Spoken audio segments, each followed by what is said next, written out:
Hello everyone, আমি রাহাত। সবাইকে আমার এই ভিডিওতে স্বাগতম। আমি দেখাতে চলেছি বাংলাদেশের গ্রামের মাঠের দৃশ্য, যেখানে কৃষকরা কৃষিকাজ করে থাকে। তাই হ্যাঁ,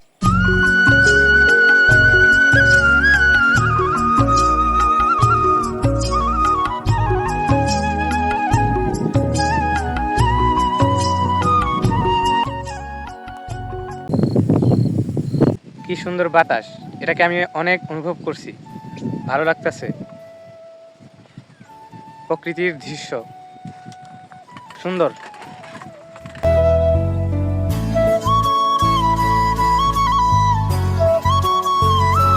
রাস্তার নিচ দিয়ে অনেক মোটা একটি পাইপ কৃষকদের মাঠে পানি দেওয়ার জন্য।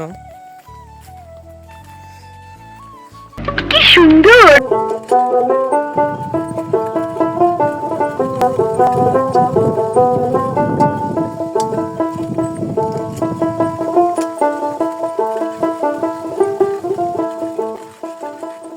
এখন আমি আপনাদেরকে একটি ছোট্ট পুকুর দেখাবো, যেখানে মাছ ছাড়া লাগে না, মাছ এমনিতে হয়।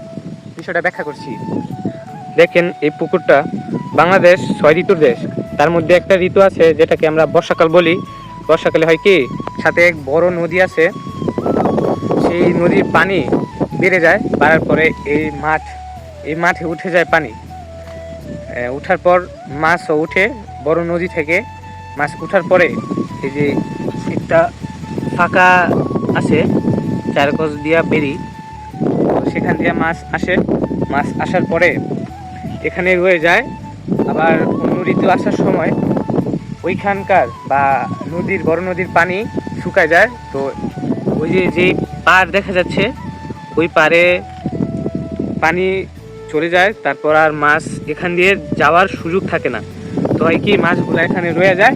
থাকার পরে কৃষকরা বা যার এই জায়গাটারই যে বার দিয়ে রাখছে, এই জায়গার মালিক পানিগুলা মেশিন দিয়ে অন্য কোথাও ফালাইয়া মাছগুলা ধরে ফেলে।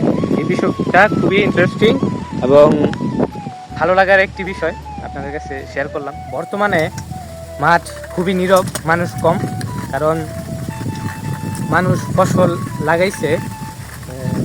এখন ফসল বড় হবে, ফসল বড় হওয়ার পরে সবাই আবার এগুলা সংরক্ষণ করবে বা বাড়িতে নিয়ে যাবে। তখন আবার মাঠ অনেক বিজিতম মাঠ দেখা যাবে।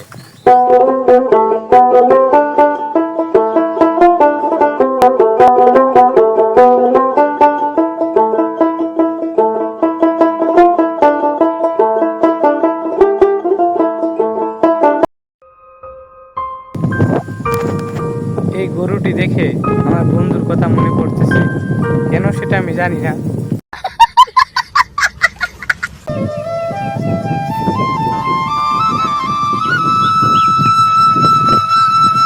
এই যে মাঠের মাঝখানকার রাস্তা, ওই পাশে আরো বড় মাঠ।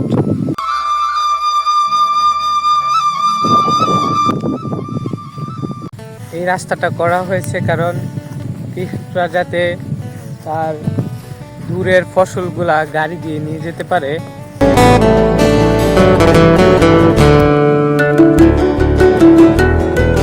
আমরা সূর্য মামাকেও দেখতে পাচ্ছি, যেটা মেঘের আড়ালে লুকিয়ে আছে। কৃষকরা আগের ফসলের যত খোসা আছে সব উড়িয়ে ফেলছে, নতুন করে আবার ফসল ফলাবে।